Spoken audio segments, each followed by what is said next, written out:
Saúdo a todos com a paz de Cristo, que a mesma esteja nos nossos corações, não só hoje, mas para sempre, amém?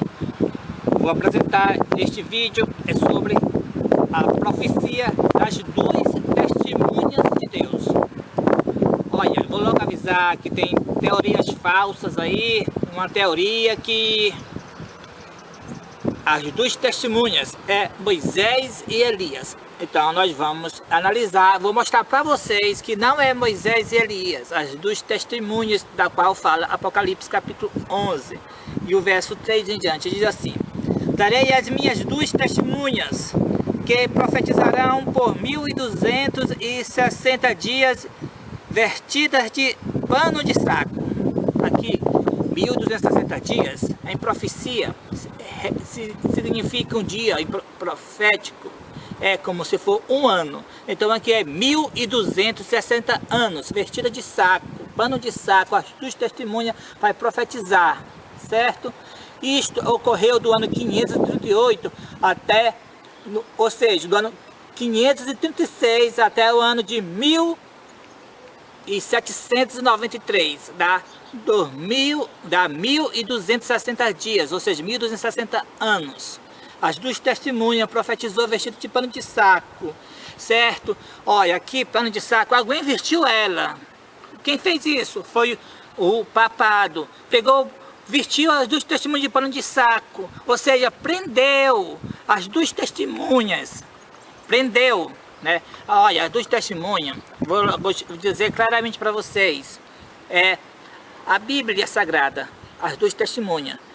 O Velho Testamento é a primeira testemunha dizendo Cristo vem, Cristo vem. E o Segundo Testamento é confirmando que Cristo veio. Então, dos testemunhos, a palavra de Deus, a santa palavra de Deus, o Novo e o Velho Testamento, é as duas testemunhas. Nós vamos analisar isso mais na frente, aqui. São estas, as duas oliveiras e os dois candeeiros que se acham em pé diante do Senhor da terra. Se alguém pretende causar-lhes dano, sai fogo da sua boca e devorará os seus inimigos.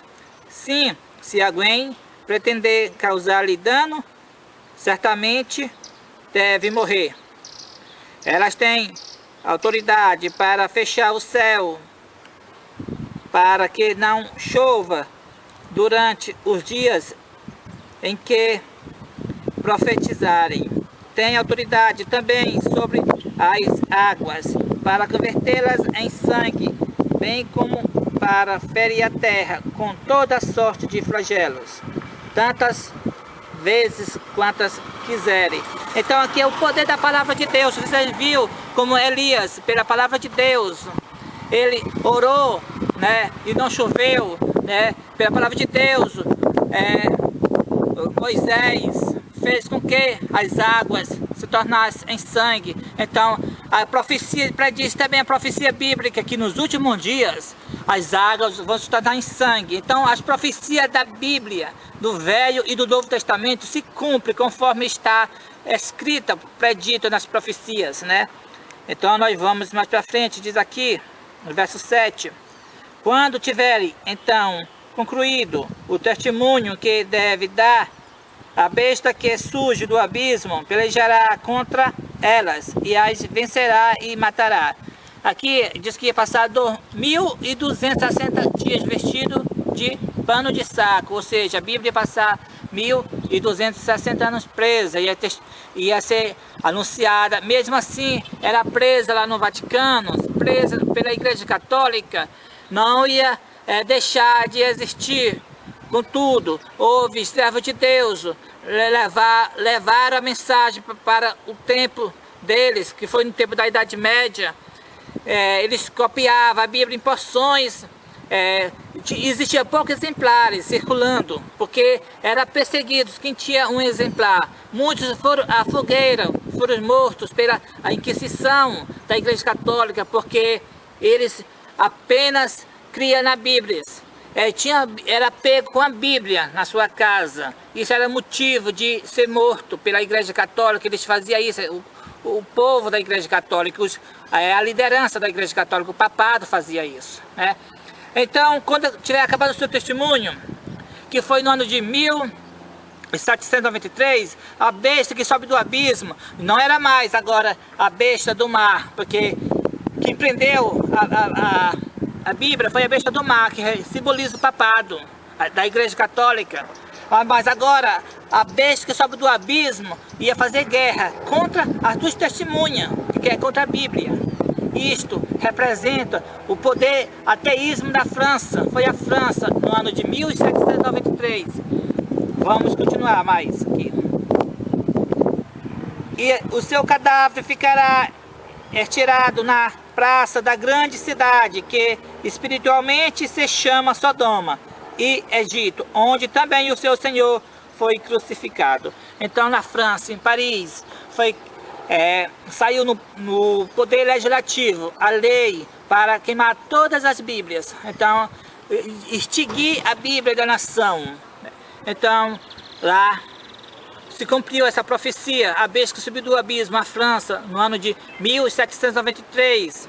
Diz que também, aqui falou o nome da cidade, não falou o nome da cidade, mas falou três sentidos, na praça da grande cidade, que espiritualmente se chama Sodoma. Por que Paris se chama Sodoma? Porque foi lá, aqui na Assembleia Legislativa, pela primeira vez, foi lá que surgiu esse grande pecado de contrato civil, de duas pessoas se unir apenas com o contrato. Ou seja, não casamento civil, contrato civil, uma pessoa passa tantos dias com outra pessoa, aí depois deixa aquele contrato. Então é um contrato de duas pessoas se unir conjugalmente, mas só por um período de tempo. Isto é sodomia, certo? Porque Deus une um homem com uma mulher, mas para ele viver até o fim, até a morte. O que os separa é somente a morte, não que o contrato de 1 ano, 2 anos depois de se separar. Se der certo, afirma novamente o contrato. Isso aí é sodomia. Também, onde também espiritualmente essa grande cidade se chama Egito, porque foi lá que também o mesmo ateísmo de Faraó, que Faraó desafiou a Deus no Egito, como Faraó de quem é o Senhor? Não conheço o Senhor. Também Sodoma, também essa cidade que espiritualmente se chama Sodoma, que é Egito, em Paris também diz o que ela teve o ateísmo de Faraó, ou seja, quem desafiou a Deus queimando a Bíblia em praça pública, certo? E diz também onde também o seu Senhor foi crucificado. Vocês já viram falar do massacre de São Bartolomeu? 70.000 pessoas da legítima flor da nação foram mortas, né, na França. 70.000 protestantes, 70.000 crentes que criam em Jesus Cristo, fiel a Deus, foram mortos. 70.000. Então Jesus disse, se aquele que dá um copo com água para o seu servo está dando para ele, então matando a França, matando Paris, matando os servos de Deus, 70.000 protestantes no massacre de São Bartolomeu, ali Jesus foi crucificado nas pessoas de seus servos. Novamente Jesus foi crucificado, certo? Vamos continuar para frente aqui. E disse diz assim, verso 9, então muitos dentre os povos, tribos, línguas e nações contemplam os cadáveres das duas testemunhas por 3 dias e meio e não permitem que esses cadáveres sejam sepultados. Então passou 3 anos e meio, que é 3 dias e meio, 3 anos e meio, passou Paris, a França, sem a Bíblia, 3 anos e meio, mas não foi sepultado. Por quê? Porque depois de 3 anos e meio, novamente a Bíblia ia ser por lei nas Assembleias Legislativas do país. Verso 10. Os que habitam sobre a terra se alegram por causa deles, realizarão festas e enviarão presentes uns aos outros, porquanto esses 2 profetas atormentaram os que moram sobre a terra. Então os habitantes da terra, quando o Papa de Roma ouviu que França, o rei da França, tinha promulgado a lei, queimou a Bíblia em praça pública, matou 70.000 protestantes, E foi uma alegria para o Papa, mandou presente para o rei, e ficaram aqueles papas, aqueles outros reis, mandando presente uns aos outros, com alegria, que tinham destruído o protestantismo, tinham destruído a Bíblia na França. Então foi uma alegria para eles, né? Continuando, verso 11. Mas depois dos 3 dias e meio, um espírito de vida vindo da parte de Deus neles penetrou, e eles se ergueram sobre os pés, e aqueles que os viram sobreveio grande medo. E verso 12, e as 2 testemunhas ouviram grande voz vinda do céu, dizendo-lhes, sobe para cá, aqui, e subiram ao céu numa nuvem, e os seus inimigos os contemplaram. Então, o que aconteceu depois dos 3 anos e meio sem Bíblia? Olha, os 3 anos e meio sem Bíblia na França foi um caos e foi uma destruição. Primeiro eles mataram o servo de Deus para destruir a Bíblia e mataram o servo de Deus. Mas os 3 anos e meio sem a Bíblia, a França, ela caiu numa desgraça. Morreram muitas pessoas, era filho matando os pais matando filhos. Então a sociedade viu que tudo era em resultado por não ter a Bíblia, por ter destruído o protestantismo. Então, novamente, depois de 3 anos e meio, na Assembleia Legislativa aprovaram novamente a Bíblia.